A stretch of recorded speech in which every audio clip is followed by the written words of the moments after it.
నిలిచెను, బాధలలో నెమ్మది నిలిచెను.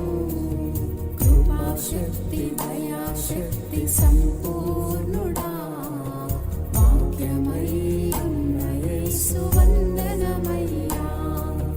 కృపాశక్తి దయాశక్తి సంపూర్ణుడా, వాక్యమై ఉన్న యేసు వందనమయ్యా. నీకే స్తోత్రము, మీకే ఆరాధన, మీకే ఘనత, మీకే మహిమ కలుగును గాక ప్రభువా. 2000 సంవత్సరాల క్రితం ప్రభువా ఈ లోకాన్ని ప్రేమించి, ఈ లోకంలో ఉన్న ప్రతి ఒక్కరిని ప్రేమించి ప్రభువా మా మధ్యలోకి దిగి వచ్చినందుకు మీకు వందనాలు చెప్తున్నాం ప్రభువా. ఆ జన్మదినాన్ని మేము జరుపుకుంటూ ఉండగా ప్రభువా, బెత్లెహేములో పుట్టిన మీరు ప్రతి హృదయంలో జన్మించాలి ప్రభువా. Lord, you were born in Bethlehem 2000 years ago. Today we pray, Lord, you be born in our hearts. You be born in our hearts, O Lord, so that we can live a life pleasing to you.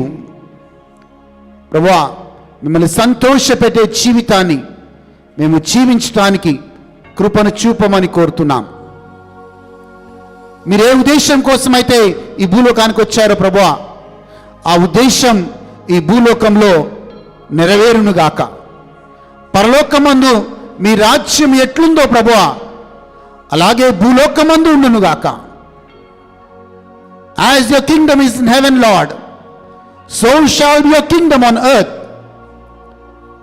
Declaring peace, declaring prosperity, declaring salvation to all the people on the face of the earth. Lord, I pray, as we hear this message, Lord, I pray every heart be touched, every heart be opened, and everybody may experience your love. Oh, thank you, Jesus. Thank you, Lord. యేసు నామంలో అడిగి వేడుకుంటున్నాము తండ్రి. దయచేసి కూర్చోండి.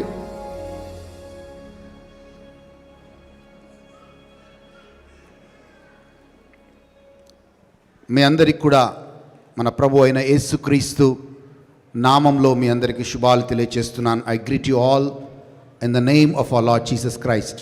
ఈరోజు వాక్యం ద్వారా ఎందుకు యేసు ప్రభు వచ్చాడు, why Jesus came and why do we celebrate Christmas, ఎందుకు మనము క్రిస్మస్ పండుగని జరుపుకుంటాం. గత కొన్ని వారాలుగా నేను యూట్యూబ్లో క్రిస్మస్ మెసేజెస్ ఇస్తూ ఉన్నాను. ఈరోజు యోహాను సువార్త 3వ అధ్యాయం 16వ వచనాన్ని మనము ధ్యానించబోతున్నాం. ఆ వచనంలో ఇలా రాయబడి ఉంది, దేవుడు లోకమును ఎంతో ప్రేమించి తన ఏకైక కుమారుడైన యేసుక్రీస్తుని ఈ భూలోకానికి పంపించాడు.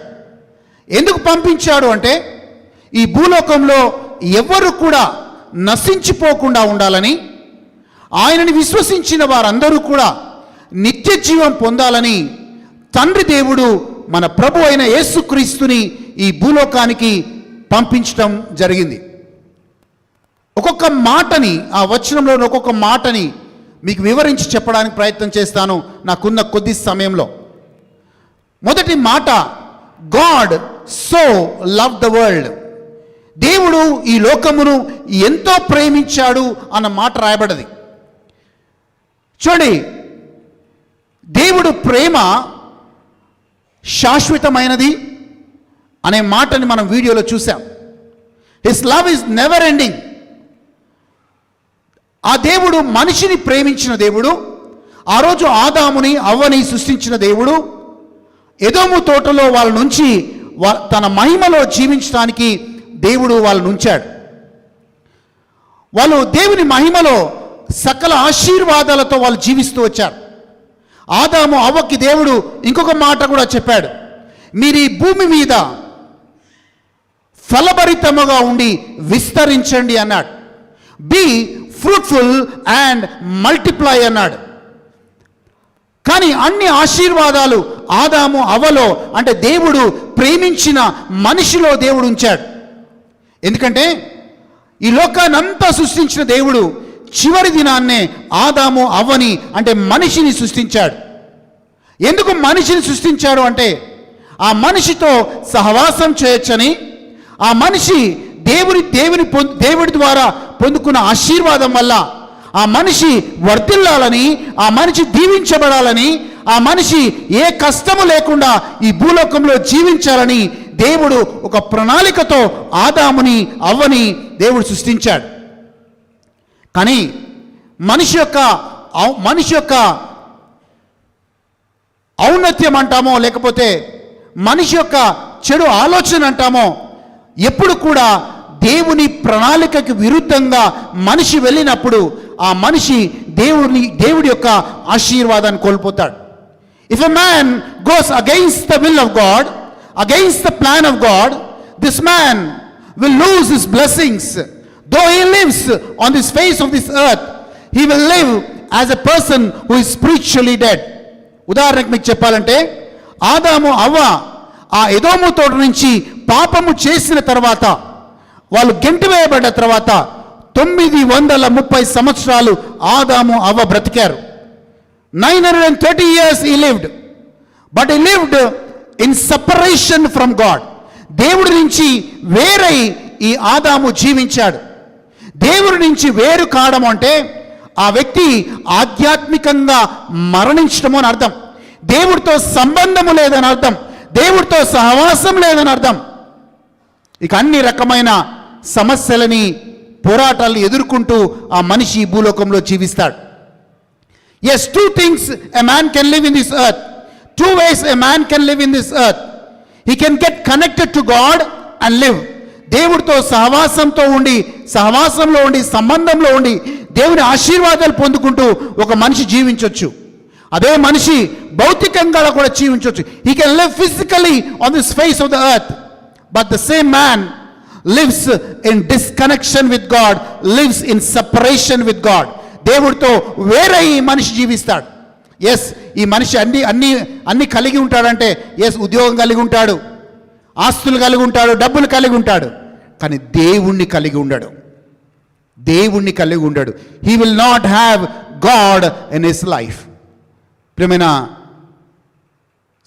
సహోదరులారా, మనం పీల్చుకునే ఈ ఊపిరి, ఆ రోజు ఆదాము ముక్కు రంధ్రంలో దేవుడు తన శ్వాసగా ఉన్న ఊపిరి, ఈ శ్వాస యొక్క విలువ మనకి కరోనా సమయంలో తెలిసింది. we came to know the value of oxygen at the time of corona. ఆ శ్వాస ఎంత ప్రాముఖ్యమైంది మనిషికి. ఆ శ్వాస లేకపోతే మనిషి కొద్ది క్షణాలు కూడా బ్రతకడు అని చెప్పి మనం అర్థమైంది ఆ కరోనా సమయంలో. కానీ ఈరోజు మనము పీల్చుకుంటున్న ఈ శ్వాస, ఈ ఊపిరి దేవుడిచ్చిన దానము అనే విషయాన్ని జ్ఞాపకం చేస్తున్నాను. ఆ ఊపిరి ఆగిపోతే మనిషి జీవితం అయిపోతుంది అని మనకు చాలా బాగా తెలుసు. కానీ మనము ఆ దేవుడు లేకుండా, ఆ ఊపిరి లేకుండా మనం చాలా విషయాలు మన భూలోకంలో చేయాలని ప్రయత్నం చేస్తాం. బట్ ఆదాము అవ్వ కూడా అదే చేశారు. సో దేవుడు అలా ఆదాము అవ్వ వేరైన తర్వాత దేవుడు చూశాడు లోకంలో ఇంకా ప్రజలు విధేయతలోకి వస్తారేమో అని చూశాడు. కానీ ఆదికాండం 6వ అధ్యాయంలో చదువుతాం, ఒక మాట చదువుతాం, దేవుడు ప్రజలను చూసి ఎందుకు ఈ మనుషులను చేశానా అని హృదయంలో నొచ్చుకున్నాడంట. Bible says very clearly, God felt very bad why he created human beings on the face of the earth. ఎందుకు దేవుడు బాధపడ్డాడు? ఎందుకు దేవుడు హృదయంలో నొచ్చుకున్నాడు? ఎందుకు అంటే దేవుని ప్రణాళికకి విరుద్ధంగా మనిషి వెళ్తున్నాడు. ఇందాక వీడియోలో మీరు చూశారు, ఒక స్త్రీ పురుషుడు వల్ల పిల్లలు జన్మిస్తారు. కానీ సైంటిస్టులు కొన్ని యంత్రాలు తీసుకొస్తున్నారు. మన పోల్ట్రీ ఫామ్లో ఎలాగైతే పిల్లల్ని హ్యాచింగ్ ద్వారా, ఆ కోడి పిల్లల్ని హ్యాచరీస్ ద్వారా ఎలాగైతే తీసుకొని వస్తారో, అలాగే సైంటిస్టులు పిల్లల్ని పుట్టించే ప్రక్రియని, సిస్టమ్ని తయారు చేస్తున్నారు. ఈరోజు ఆర్టిఫిషియల్ ఇంటెలిజెన్స్ అనండి, ఈరోజు మనకి ఉన్న టెక్నాలజీ అనండి, మనిషి దేవునికి విరుద్ధముగా వెళ్తూ వచ్చాడు ఇప్పుడు ఉన్న సమయం ప్రకారంగానే. మనం చూస్తున్నాము, భార్యాభర్తలు అనే వైవాహిక జీవితం లేదిక, ఎక్కువ డైవర్స్ కేసెస్ చూస్తున్నాము, లెస్బియన్ మ్యారేజెస్ చూస్తున్నాము, గే మ్యారేజెస్ చూస్తున్నాము, సరగేసి అని చూస్తున్నాము, గర్భాన్ని పిల్లలు కనే ఓపిక లేక గర్భాన్ని దానంగా తీసుకుంటున్న వాళ్ళని, గర్భాన్ని రెంట్గా తీసుకుంటున్న వాళ్ళని చూస్తున్నాము. All these things symbolizes that man is going against the will of God. ఈ మనిషి దేవుడికి వ్యతిరేకంగా వెళ్ళినప్పుడు, నోహపు కాలంలో ఇలాంటి పాపంలో మనిషి దేవుడికి వ్యతిరేకంగా వెళ్ళినప్పుడు 40 రాత్రులు 40 పగళ్ళు ఆ యొక్క వర్షం కురిసి ప్రపంచాన్ని మొత్తము నాశనం చేసినట్లుగా బైబిల్లో చూస్తున్నాం. We saw the anger of God. దేవుని కోపము, దేవుని ఉగ్రత ఎంత భయంకరంగా ఉంటుందని నోహపు దినాల్లో మనం చూసాం. సమయం ఉన్నప్పుడు ఆదికాండం 6వ అధ్యాయం దయచేసి చదువుకోండి. దాని తర్వాత సొదొము గొమొరాని దేవుడు నాశనం చేసినప్పుడు దేవుని ఉగ్రతను చూసాం. ఆ లోతుని బయటికి తీసుకొచ్చిన తర్వాత God rained sulfur in that city because he could not bear the sin in the world. దేవుడు మనుషులను ప్రేమిస్తాడు కానీ పాపాన్ని ద్వేషిస్తాడు. God loves people but he hates sin. ఇలాంటి పరిస్థితులలో దేవుడు అనుకున్నాడు, నేను సృష్టించిన ప్రజలు నాశనం కాకూడదు. ఆదాము చేసిన పనికి, ఆదాము చేసిన పాపానికి ప్రాయశ్చిత్తంగా నా కుమారుణ్ణి పంపించాలని దేవుడు నిర్ణయం తీసుకున్నాడు. అందుకే మనం క్రిస్మస్ జరుపుకుంటున్నాం. అందుకే మనం ఈరోజు ఇంత గొప్పగా క్రిస్మస్ జరుపుకుంటాం. క్రిస్మస్ అంటే క్రీస్తు ప్రభు నీ కోసం నా కోసము ఆయన బలియాగంగా అర్పించడానికి ఈ భూలోకానికి వచ్చాడు. మనందరం కూడా ఈ భూలోకంలో జన్మించినప్పుడు చాలా ఆశలతో జన్మిస్తాం. We live with lot of hopes and lot of dreams. ఆ ఆశలు, ఆ కోరికలు ఎలా ఉంటాయంటే, నేను అది సాధించాలి, ఇది సాధించాలి అనే ప్రణాళికతో మనం ఈ లోకంలో పుట్టినప్పటి నుంచి ఆలోచిస్తాం. కానీ యేసయ్య ఒక్కడే, ఆయన పుట్టింది ఆయన చనిపోవడానికి అనే నిర్ణయంతో ఈ లోకంలో పుడుతున్నాడు. He was born to die for his people on this face of the earth. His destiny to be born on this earth was to die. ఆయన చనిపోవడానికే ఈ భూలోకంలో పుట్టాడు. కానీ క్రిస్టియన్స్ సైతం ఈరోజు they don't understand the value of his death on the cross. Christmas అంటే పైన star, ఇంట్లో బార్ అనుకుంటారు. క్రిస్మస్ అంటే కొత్త బట్టలు అనుకుంటారు. క్రిస్మస్ అంటే చాలా ఆటపాటలు, ఆనందం అనుకుంటారు. కానీ యేసయ్య నిన్ను నన్ను ప్రేమించి ఈ భూలోకానికి నీ కోసం చనిపోవడానికే, నీ పాపం కోసం నా పాపం కోసం చనిపోవడానికే ఆయన ఈ భూలోకంలో పుట్టాడు. That is Christmas. అంతటితో మనం ఆగట్లేదు. తన ఏకైక కుమారుణ్ణి, ఇంకో మాట చూస్తున్నాం అక్కడే, he gave his only begotten sun. తన ఏకైక కుమారుణ్ణి త్యాగముగా తండ్రి దేవుడు ఇచ్చాడు. నేను ఒక స్టోరీ చూశాను, ఒక చిన్న వీడియో క్లిప్పింగ్ చూశాను యూట్యూబ్లో. ఒక స్టేషన్ మాస్టర్ ఉంటాడు, రైల్వే దగ్గర స్టేషన్ మాస్టర్ ఉంటాడు. ఒక బ్రిడ్జ్ ఉంటుంది, రైలు ఎప్పుడు కూడా ఆ బ్రిడ్జ్ మీద ప్రయాణం చేస్తూ ఉంటుంది. ఆ స్టేషన్ మాస్టర్ ఏం చేస్తారంటే, అది డ్యూయల్ బ్రిడ్జ్ అన్నట్టు, కరెక్ట్గా ట్రైన్ వచ్చినప్పుడు మాత్రమే ఆ బ్రిడ్జి మామూలుగా ఉంటుంది, లేకపోతే ట్రైన్ రానప్పుడు ఆ బ్రిడ్జ్ ఓపెన్ అయిపోయి కింద నుంచి ఓడలు పోవడానికి ఆ బ్రిడ్జి హెల్ప్ చేస్తుంది. తన చాలా సంవత్సరాల తర్వాత, ఆ స్టేషన్ మాస్టర్కి చాలా సంవత్సరాల తర్వాత, చాలా ప్రార్థన తర్వాత మన అబ్రహాముకు పుట్టినట్టుగా ఒక కుమారుడు పుట్టాడు. ఆ కుమారుడు స్టేషన్లో ఆడుకుంటూ ఆ బ్రిడ్జి దగ్గరికి వెళ్ళాడు. సరిగా ట్రైన్ వచ్చే టైం అయింది. ఈ కుమారుడు ఆ బ్రిడ్జి దగ్గర ఆడుకుంటూ ఉన్నాడు. ఇప్పుడు స్టేషన్ మాస్టర్కి 2 ఆప్షన్స్ ఉన్నాయి. ఒక ఆప్షన్ ఏమో ఆ బ్రిడ్జ్ని క్లోజ్ చేసి ట్రైన్ని మంచిగా పాస్ చేయడం, లేకపోతే ఆ బ్రిడ్జిని అలాగే ఉంచి తన కుమారుని బలిగా అర్పించటం. ఒకవేళ ఆ యొక్క బ్రిడ్జిని మూసేస్తే ఆ బ్రిడ్జ్ మీద ఆడుకుంటున్న ఆ కుమారుడు చనిపోతాడు. ఒకవేళ ఆ బ్రిడ్జ్ మూసేయకపోతే ఆ ట్రైన్లో ప్రయాణం చేసే అనేక మంది, వేల సంఖ్యలో ఉన్న మంది చనిపోతారు. స్టేషన్ మాస్టర్ 2 ఆప్షన్స్, నా కుమారుని కాపాడుకోవాలా, ట్రైన్లో ఉన్న వేలాది మంది ప్రజల్ని కాపాడుకోవాలా. అలాంటి సమయంలో స్టేషన్ మాస్టర్ ఒక నిర్ణయం తీసుకున్నాడు. I will sacrifice my son. నా కుమారుని నేను త్యాగం చేస్తాను అని చెప్పి ఆ కుమారుణ్ణి త్యాగం చేయడానికి బటన్ ఒత్తుతాడు. ఆ బ్రిడ్జ్ కిందికి వస్తుంది. ఆ బ్రిడ్జ్ కింద క్రష్ అయ్యి ఆయన కుమారుడు చనిపోతాడు. కానీ ట్రైన్ సేఫ్గా పాస్ అయిపోయి ఆ ప్యాసింజర్స్ అందరూ కూడా బ్రతికి బయటపడతారు.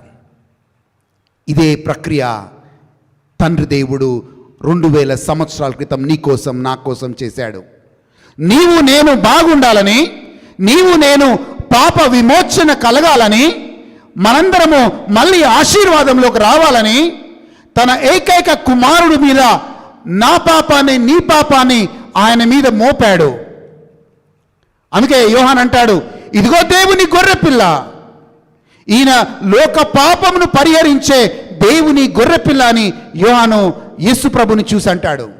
ఆ దేవుని గొర్రెపిల్లగా వచ్చిన యేసుప్రభు నీ పాపాన్ని నా పాపాన్ని తీసుకొని దేవుని గొర్రెపిల్లలాగా బలియాగం అయిపోవడం. మనం ఆ రోజు ఇస్సాకును బలి ఇస్తున్నప్పుడు అబ్రహాము కత్తెత్తుతాడు కొడుకుని చంపడానికి. అప్పుడు అబ్రహాము ఒక స్వరాన్ని వింటాడు, అబ్రహాము నీ కొడుకుని చంపొద్దు, అక్కడ పొదలో ఉన్న గొర్రె పిల్లని తీసుకొని అక్కడ వధించు అంటాడు. అబ్రహాము వెంటనే ఆ ఇస్సాకుని పైకి తీసి ఆ బలిపీఠం మీద తన ఆ గొర్రె పిల్లని ఉంచి ఆ గొర్రె పిల్లని వధిస్తాడు తన కొడుకు స్థానంలో. అంటే అదొక ప్రివ్యూ మాత్రమే. ఆ ప్రివ్యూ, ఆ గొర్రె పిల్ల ఎవరో కాదు, నూతన నిబంధనలో సిలువలో నీ కోసం నా కోసం మరణించిన మన ప్రభు అయిన యేసుక్రీస్తు. 3వ మాట దాంట్లో అదే వచనంలో చూస్తున్నాం. There is a great invitation for all of us. మనందరికీ క్రిస్మస్ సందర్భముగా దేవుడు మనందరికీ కూడా ఒక ఇన్విటేషన్ ఇస్తున్నాడు. ఆ ఇన్విటేషన్ ఏంటంటే, whoever believes in him shall not perish. ఎవరైతే ఆయనని విశ్వసిస్తారో వాళ్ళు నశించబడరు అనే ఇన్విటేషన్. విశ్వాసం అంటే ఏంటి? విశ్వాసం అంటే చాలామందికి వేరేగా అర్థమవుతుంది. విశ్వాసం అంటే యేసుప్రభుని నమ్ముకోవడం. కొంతమంది ఉట్టిట్టు క్రైస్తవులు ఉంటారు, so just simply believe Christ. కొంతమంది సగం నమ్ముకున్న వాళ్ళు ఉంటారు. కొంతమంది యేసుప్రభుని వెంబడించే వాళ్ళు ఉంటారు. క్రిస్మస్ గురించి చెప్పాలి అంటే, యేసుప్రభు గురించి చెప్పాలంటే, ప్రపంచవ్యాప్తంగా ప్రతి ఒక్కరికి క్రిస్మస్ పండుగ గురించి తెలుసు, యేసుప్రభు గురించి తెలుసు. మరి వీళ్ళందరికీ రక్షణ ఉందా అంటే వీళ్ళందరికీ రక్షణ లేదు. మరి ఎవరికి రక్షణ ఉంటుంది? ఎవరికి రక్షణ ఉంటుందంటే, ఎవరైతే యేసు ప్రభుని సొంత రక్షకుడిగా అంగీకరిస్తారో వాళ్ళకి మాత్రమే రక్షణ ఉంటుందనే విషయాన్ని జ్ఞాపకం చేస్తున్నాను. Just by knowing Jesus you will not receive salvation. Just by knowing Jesus, just by hearing about Jesus you will not receive salvation. You will receive salvation only when you believe that Christ is the Lord and the Savior of your life. ఆయన నీ రక్షకుడు, నీ ప్రభువుగా నువ్వు అంగీకరించినప్పుడే నువ్వు రక్షించబడతావు అనే మాటని జ్ఞాపకం చేస్తున్నాను. అక్కడ ఒక మాట, ఇంకొక మాట రాయబడింది, హూసో ఎవర్ అనే మాట. ఎవరైనా కానీ ఆయనని నమ్మిన ఎడల అనే మాట ఉంది. ఎవరైనా అంటే యేసు ప్రభు దగ్గరికి ఎవరైనా అంటే నీతిమంతులే కాదు, పాపాత్ములు కావచ్చు, దేవుడికి వ్యతిరేకులు కావచ్చు. ఉదాహరణకు చెప్పాలంటే పౌలు ఉన్నాడు బైబిల్లో, ఆయన క్రీస్తు వ్యతిరేకి, క్రైస్తవ వ్యతిరేకి. ఆయన యూదా మతమును నమ్ముకొని అనేక దైవదూషణ చేసిన పౌలు యేసుప్రభు దగ్గరికి వచ్చాడు. యేసుప్రభు అని అంగీకరించాడు. ఎవరైనా పర్వాలేదు. వ్యభిచారంలో పట్టుబడ్డ స్త్రీ, భయంకరమైన పాపంలో ఉన్న స్త్రీ యేసుప్రభు దగ్గరకు వచ్చింది. ఆమెకి ఒక కొత్త జీవితాన్ని యేసు ప్రభు ఇచ్చాడు. ఆర్ఆర్కే మూర్తి గారు మనకు బైబిల్లో చాలాసార్లు యూట్యూబ్లో కనబడతారు. ఆర్ఆర్కే మూర్తి గారు మాట అన్నారు, నేను బైబిల్లో ఉన్న తప్పులని ఎత్తిపట్టడానికి నేను బైబిల్ గ్రంథం చదివాను, కానీ బైబిల్ గ్రంథం నా జీవితంలో ఉన్న తప్పులను పట్టుకుంది, అందుకే నేను క్రీస్తుని అంగీకరించాను అన్నాడు. థామస్ అల్వా ఎడిసన్ ఆయన అన్న మాట ఏంటంటే, ఎస్, ఈ లోకాన్ని నేను వెలిగించాను, ఈ లోకాలకి వెలుతురు నేను ఇచ్చాను, కానీ దానికంటే ముందు బైబిల్ నన్ను వెలిగించింది, నేను ఈ లోకాన్ని వెలిగించాను అన్నాడు. హూసో ఎవర్, సైంటిస్ట్ కావచ్చు, వ్యభిచారి కావచ్చు, పాపాత్ములు కావచ్చు, ఎవరైనా పర్వాలేదు, whoso ever, if they come to Jesus they receive salvation, they will not perish. వాళ్ళు నశించరు, యేసు ప్రభు దగ్గరికి వస్తే రక్షణ పొందుకుంటారు. దాని తర్వాత మనము ముందుకు వెళ్దాం. పెరిష్ అనే మాటను చూద్దాం. బిలీవ్ అనే మాటను చూసాం, హూసో ఎవర్ అనే మాటను చూసాం, పెరిష్ అనే మాటను చూద్దాం. పెరిష్ అన్న పదానికి, నశించటము అన్న పదానికి ఇంకొక అర్థం డిస్ట్రాయ్ అని అర్థం, నశించటము అని అర్థం, నాశనము చేయబడటము అని అర్థం, నాశనము చేయబడటము అని అర్థం. ఆ నాశనము చేయబడటం అంటే చూడండి, ఒక మాట బైబిల్లో రాయబడింది, ఈ లోకానికి యేసు ప్రభు నశించిన దాన్ని వెదకి రక్షించుటకే యేసు ప్రభు ఈ భూలోకంలో పుట్టెను అనే మాట రాయబడింది. Jesus came into this world to save the lost. మనం నశించడము అంటే ఏంటి? ఈ లోకంలో ప్రజలు వేరువేరుగా నశించిపోతున్నారు. People are destroyed in different ways. Some are destroyed in the religion. కొందరు మతం అనే ముసుగులో చాలామంది నాశనం చేయబడుతున్నారు. కానీ మీకు గుర్తు చేయాల్సిన విషయం ఏంటో తెలుసా? యేసయ్య మతాన్ని స్థాపించడానికి రాలేదు, యేసయ్య మార్గాన్ని చూపించడానికి వచ్చాడు. He never came to establish a religion, but rather he came to show the way to the Father. రెండవది, ఎవరు నశించిపోతారు? పాపం అనే ఊబిలో నశించిపోతున్న వారిని వెతికి రక్షించడానికి యేసు ప్రభు ఈ భూలోకంలో పుట్టాడు. జక్కయ్య డబ్బే దేవుడు అనుకున్నాడు, డబ్బే సర్వం అనుకున్నాడు. ఈరోజు చాలామంది ఎందుకు దేవుడి దగ్గరకు రారు అంటే, డబ్బు అన్నీ ఇస్తుందని అనుకుంటారు. Many people think money gives everything, it gives comfort, it gives everything. జక్కయ్య అదే ఆలోచనలో ఉన్నాడు, డబ్బు అన్నీ ఇస్తుంది అనుకున్నాడు. అంటే ఒక రకంగా జక్కయ్య ఈ లోకంలో నశించిపోతున్నాడు. కానీ జక్కయ్య కనువిప్పు కలిగింది. ఎస్, మనీ, డబ్బు ఉంది నా దగ్గర, కానీ డబ్బు నాకు రక్షణ ఇవ్వలేదని ఆ రోజు యేసు ప్రభుని తెలుసుకున్నాడు. ఆ రోజు యేసు ప్రభు జక్కయ్య ఇంటికి వచ్చి పలికిన మాట, జక్కయ్య నేడే నీ ఇంటికి రక్షణ అన్నాడు. ప్రియమైన దేవుని బిడ్డలారా, రక్షణ చాలా ప్రాముఖ్యమైంది. People depend on hard work, but Christians depend on grace of God. చాలామంది హార్డ్ వర్క్ చేస్తారు, హార్డ్ వర్క్ నమ్ముకుంటారు. అలానే హార్డ్ వర్క్ చేయకూడదని కాదు, we should work hard, but in that working with God, in that working in the world, ఈ లోకంలో పనిచేసే మనం, కష్టపడి పనిచేసే మనం, అన్నిటికంటే దేవుని కృప మీద ఏ వ్యక్తి అయితే ఆధారపడతాడో ఆ వ్యక్తి ఈ లోకంలో వర్ధిల్లుతాడు. అందుకే బైబిల్ చెప్తుంది, ఈ లోకంలో యేసు ప్రభు రెండు తీసుకొని వచ్చాడు, కృపని తీసుకొని వచ్చాడు, సత్యాన్ని తీసుకొని వచ్చాడు. మోషే ద్వారా ధర్మశాస్త్రం ఈ భూలోకానికి వస్తే, యేసు ప్రభు ద్వారా కృపయు సత్యము ఈ భూలోకానికి వచ్చింది. He brought grace to his people. కృప ఏం చేస్తుందంటే, బలహీనులైన మనల్ని ఈ లోకంలో, ఈ భయంకరమైన లోకంలో ఆ కృప నిన్ను నన్ను నడిపిస్తుంది. మరి సత్యం ఏం చేస్తుంది? సత్యం ఏం చేస్తుందంటే, వెలుగుని పొందుకున్న మనల్ని ఆ క్రీస్తు వెలుగులోకి నడిపించడానికి మనకు సహాయపడుతుంది. వెలుగులో నడిచే వ్యక్తి అంధకారంలో నడవకుండా ఆయన ఆ వెలుగుని, గుణాతిశయములు గల ఆయనని ప్రచురం చేసేవాడిగా ఆ వ్యక్తి ఉంటాడు. పెరిష్ అన్న మాటని మనం చూస్తూ ఉన్నాం. దాని తర్వాత ఇటర్నల్ లైఫ్ అని చూస్తున్నాం. నిత్య జీవం. నిత్య జీవం అంటే చాలామందికి ఏమర్థమవుతుందంటే, రెండు ఉంటాయండి, రెండు ఉంటాయి. జాగ్రత్తగా వినాలి ఈ మాటని. ఈ భూలోకంలో ఎవ్వరు చనిపోరు, అందరూ బ్రతుకుతాం. ఇక్కడ కూర్చున్న వాళ్ళు ఎవ్వరూ చనిపోరు. Nobody will die, everybody will live. ఎలా అంటే, యేసుప్రభుని నమ్ముకున్న వాళ్ళు నిత్యత్వంలో యేసుప్రభుతో జీవిస్తారు.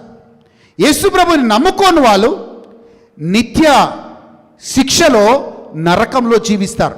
అంటే ఇద్దరూ జీవిస్తారు. Both people will live, but people who believe Jesus will live in eternity with Jesus. People who don't believe Jesus will live in eternity as an eternal punishment in the hell. So మనము ఈరోజు నిర్ణయం మనది. నిత్యత్వంలో యేసుప్రభుతో జీవించడమా, నిత్యత్వంలో అగ్నిలో కాలడమా? మరి నిత్యత్వము, నిత్య జీవం అంటే చాలామంది ఏమనుకుంటారంటే it's only living with Jesus అంటారు. కానీ బైబిల్ గ్రంథం నిత్య జీవానికి ఒక డెఫినిషన్ ఇస్తుంది. ఆ డెఫినిషన్ ఏంటంటే యోహాను సువార్త 17వ అధ్యాయం 3వ వచనంలో మాట చదువుకుంటాం. నిత్య జీవము అనగా యేసు ప్రభు నిజమైన దేవుడని గ్రహించడమే. I repeat again, eternal life is knowing that Jesus Christ is a true and the living God. That is eternal life. చాలామంది క్రైస్తవులు ఏమనుకుంటారంటే ఓ నిత్య జీవం అంటే మనం చనిపోయినాక పరలోకంలో ఉంటాం. కాదు. మొదట నిత్య జీవం ఈ భూలోకంలో నువ్వు పొందుకోవాలి అంటే ఆ వచనంలో చాలా స్పష్టంగా ఉంటుంది. Eternal life is knowing Jesus Christ as a true and the living God. అవునండి. దాని తర్వాత మనం ముందుకెళ్ళినప్పుడు ఈ నిత్య జీవము ఇవ్వగల వ్యక్తి, ఇవ్వగల దేవుడు యేసుప్రభు మాత్రమే. ఎందుకు నిత్య జీవాన్ని యేసుప్రభు మాత్రమే ఇస్తాడు అంటే యేసుప్రభు చాలా స్పష్టంగా ఒక మాట అన్నాడు. నేనే పునరుత్థానము జీవమును, నాయందు నమ్మిక ఉంచినవాడు, నాయందు విశ్వాసం ఉంచినవాడు ఎప్పటికీ మరణించడు అంటాడు. So all those who believe in Jesus will never taste death in heaven. అందుకే యేసు ప్రభుని నమ్ముకోవడం చాలా ప్రాముఖ్యమైంది. బైబిల్లో ఇంకో మాట ఉంటుంది. మనం చాలాసార్లు మనుషులకు భయపడతాం, పరిసరాలకు భయపడతాం, అందుకే ఆచారాలకు లోబడి జీవిస్తాం. కానీ బైబిల్ గ్రంథం ఏం చెప్తుందంటే ఎవరికి నువ్వు భయపడాలంటే లూకాసు సువార్త 12వ అధ్యాయం 5వ వచనంలో రాస్తుంది.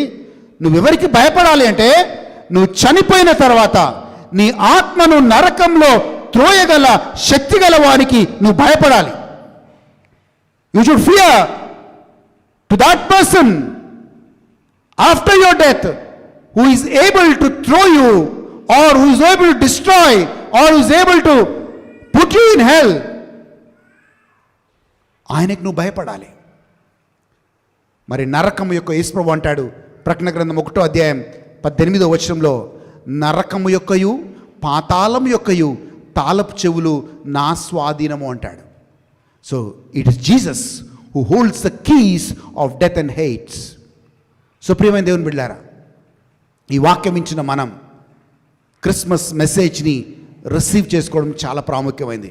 Maybe you are simply knowing about Jesus, maybe simply you are hearing about Jesus, but that doesn't give you salvation.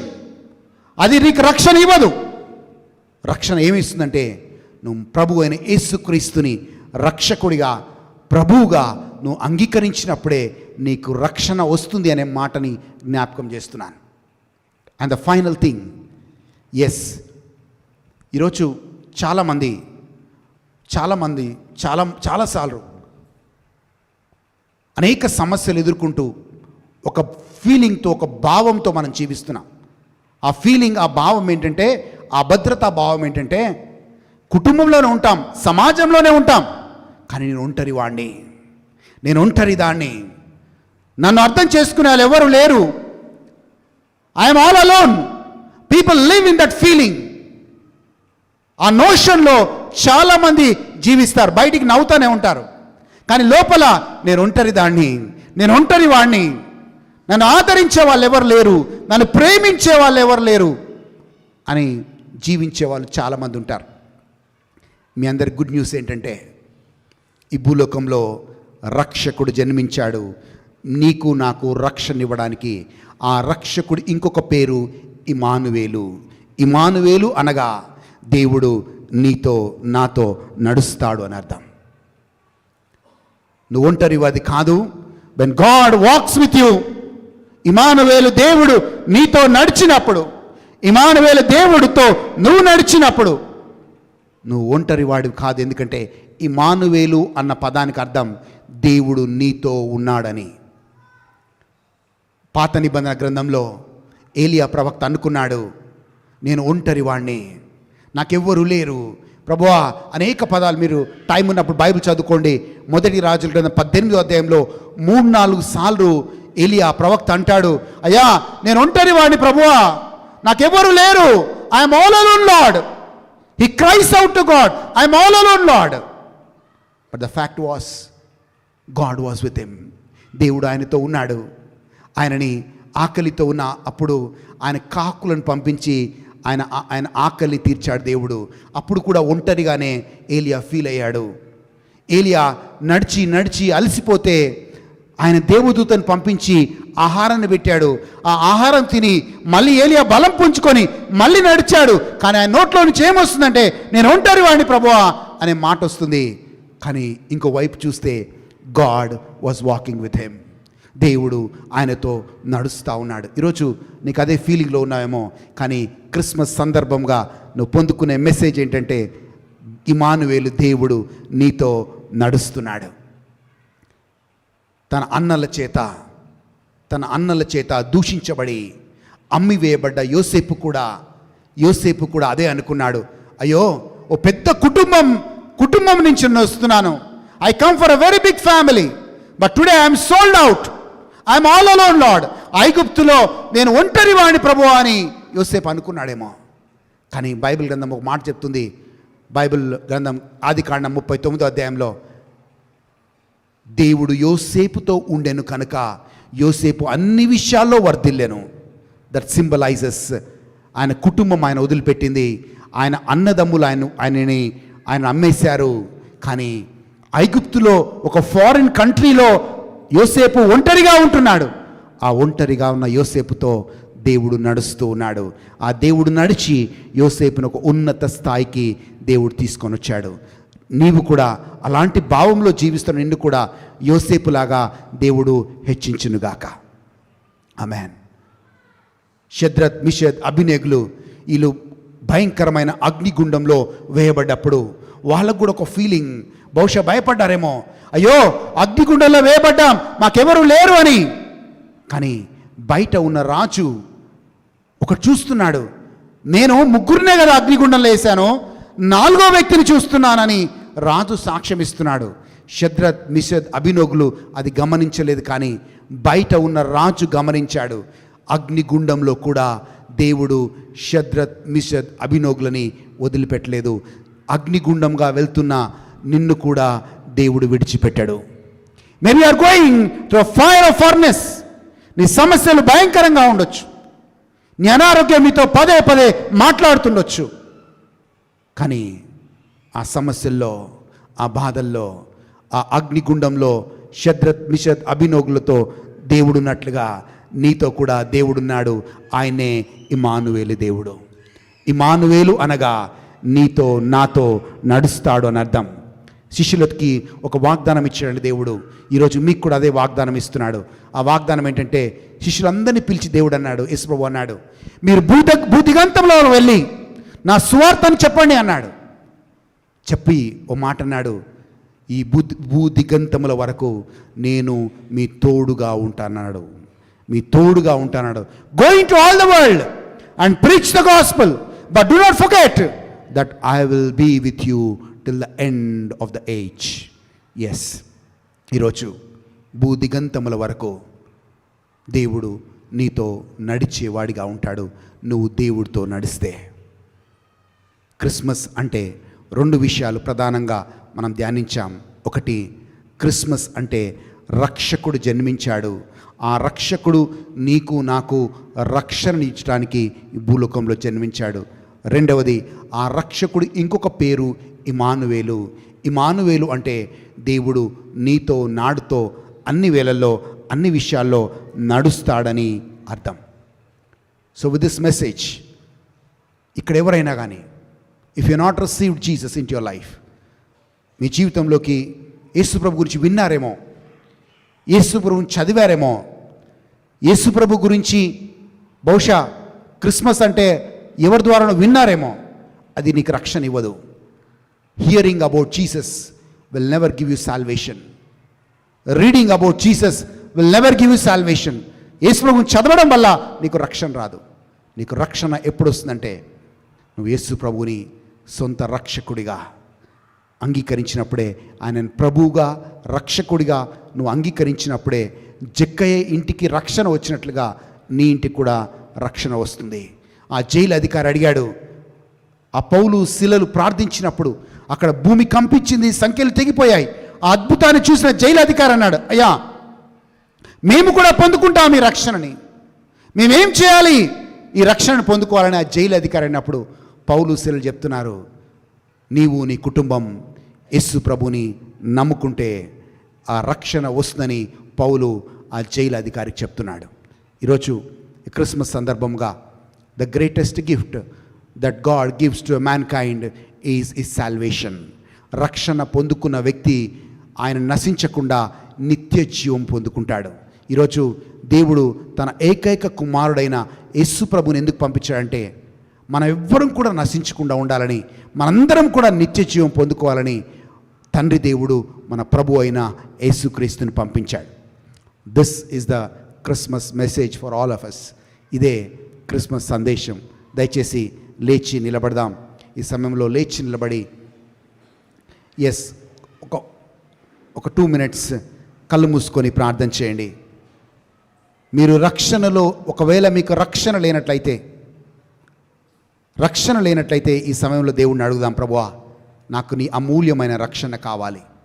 ఒకవేళ నువ్వు రక్షణలో నడవనట్లయితే, రక్షణని నిర్లక్ష్యం చేసినట్లయితే ఈరోజు ఒక వాగ్దానం తీసుకుందాం. ఈరోజు ఒక నిర్ణయం తీసుకుందాం, ప్రభువా ఈ క్రిస్మస్ నుంచి అయినా నా హృదయంలో జన్మించిన ఆయన, ఈ క్రిస్మస్ నుంచి అయినా ప్రభువా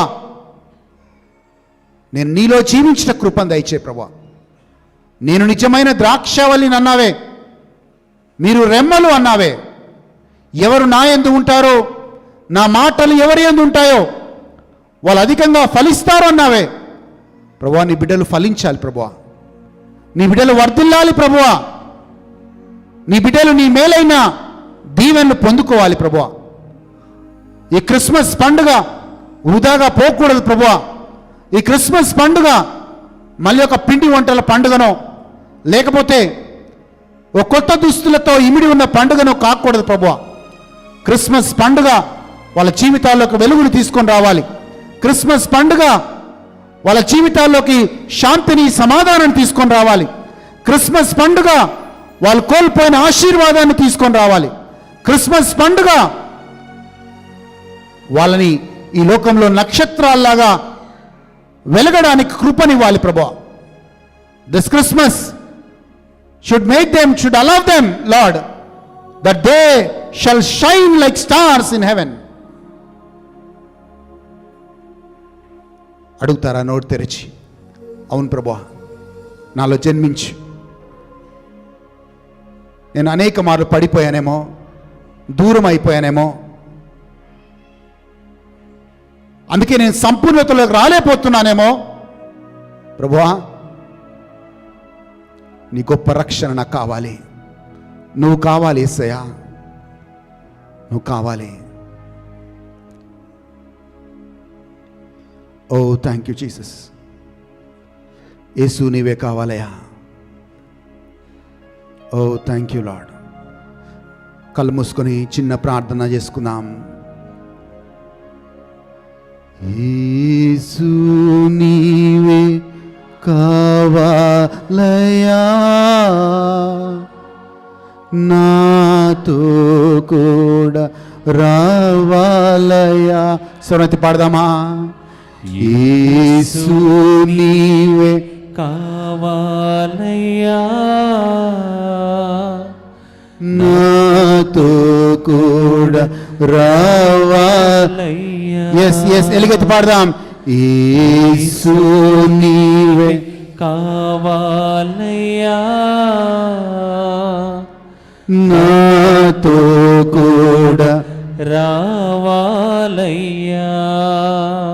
కనుడా నీ దివ్య సన్నిధిలో ఆదుకోనే నా పెన్నిది గనుడా నీ దివ్య సన్నిధి నన్ను ఆదుకోనే నా పెన్నిది నీవే కావాలయ్యా నాతో రావా స్వరతి పాడదాం నీవే కావాలయ్యా నాతో రావాలయ్యా యేసు నీవే కావాలయ్యా నాతో కూడా రావాలయ్యా యేసు నీవే కావాలయ్యా నాతో కూడా రావాలయ్యా మరొకసారి చెప్దాం యేసు నీవే కావాలయ్యా నాతో కూడా రావాలయ్యా నీవే నాతో వస్తే దిగులు నాకుండదు నీవే నాతో వస్తే దిగులు నాకుండదు నీవే ఆజ్ఞాపిస్తే తెగులు నన్ను అంటారు నీవే ఆజ్ఞాపిస్తే తెగులు నన్ను అంటదు నీవే కావాలయ్యా నాతో రావాలయ్యా నీవే కావాలయ్యా నాతో రావాలయ్యా నీవే కావాలయ్యా నాతో రావాలయ్యా నీవే కావాలయ్యా నాతో రావాలయ్యా ప్రభువా ఇక్కడికి వచ్చిన ప్రతి కుటుంబాన్ని ప్రతి వ్యక్తిని వారి కుటుంబాలని వాళ్ళ ఉద్యోగాలని వాళ్ళ వ్యాపారాలని వాళ్ళన్నిటినీ దీవించమని కోరుతున్నాను Lord I pray let every person gathered here Lord let their families be blessed let their be childrens be blessed let their jobs businesses be blessed Lord వాళ్ళకున్న సమస్తము ఆశీర్వదించబడును గాక క్రిస్మస్ సందర్భంగా వాళ్ళ గృహాల్లో నీ వెలుగు ప్రకాశించును గాక క్రిస్మస్ సందర్భముగా మీ మేలైన ఆశీర్వాదం నీ బిడ్డల మీద ఉండును గాక యేసు నామంలో అడిగి వేడుకుంటున్నాము తండ్రి.